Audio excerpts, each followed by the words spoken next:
A big story, not just in Victoria, but right around Australia. We're learning that Victoria's independent energy regulator is going to review how power companies treat customers in financial hardship. A record number of people are being disconnected in the state, and it's a similar picture across other states and territories too. So, are energy companies doing all they can to accommodate those who have fallen on tough times? John Falzon is the Chief Executive of St Vincent de Paul, and he joins us now from Canberra. John, a very good morning to you. Good morning, Michael. These figures obviously prove to you how big a problem this is for so many families around the country. Absolutely. In a country as prosperous as Australia, we should not be looking down the barrel of households, low-income households, from aged pensioners to single mums to unemployed people to people struggling in low-paid work, being excluded from something as fundamental as access to energy.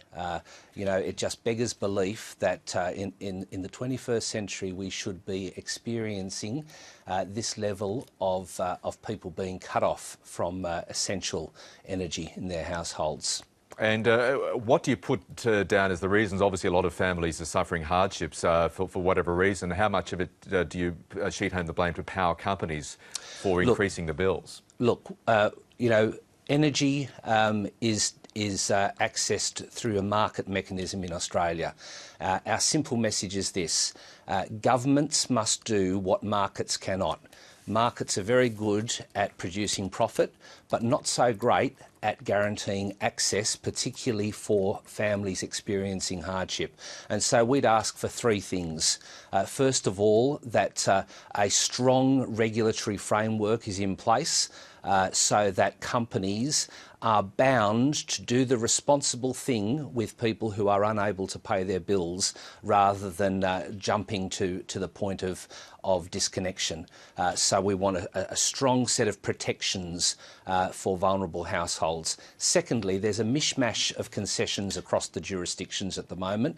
We want to make sure that government does its role in ensuring that concessions are available to struggling households. And thirdly, again, this sounds a very strong clarion call to the federal government that for low-income households, particularly those who are reliant on income support, and particularly those who are at the low end of the labour market, particularly those who are casualised, people's income levels are clearly inadequate to deal with not just housing costs but energy costs. And so again and again we are calling on government to increase, for instance, the single New Start allowance by a minimum of $50 a week, and to change the way it is indexed.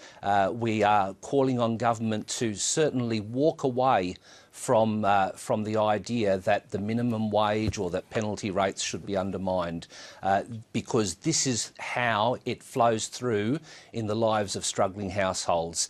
Their energy is disconnected, they face evictions, they end up amongst the numbers of the people experiencing homelessness in prosperous Australia. Now, John, I want to bring you some comments by the Energy Retailers Association. They were unable to come onto the program this morning, but its boss, Cameron O'Reilly, has put out this statement. He says energy retailers only resort to disconnection as a method of last resort, and all have hardship programs available to households who are unable to pay their bills. Cameron O'Reilly goes on to say energy retailers are already working at a national level with the Australian energy regulator to improve their hardship policies, and will be cooperating with this Victorian review.